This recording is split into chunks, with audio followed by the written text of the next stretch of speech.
tornado, a flood, a fire.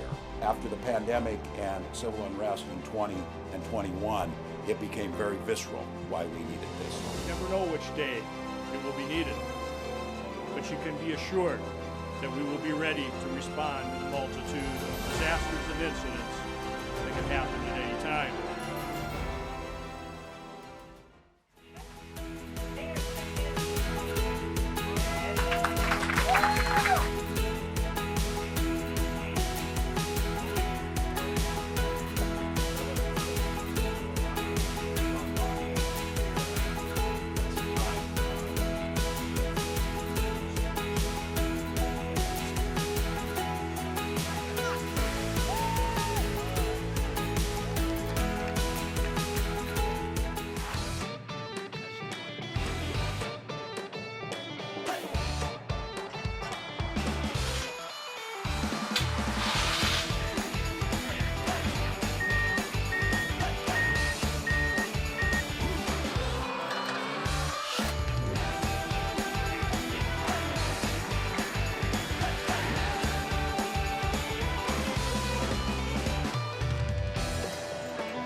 The public expects that we will be ready. We should.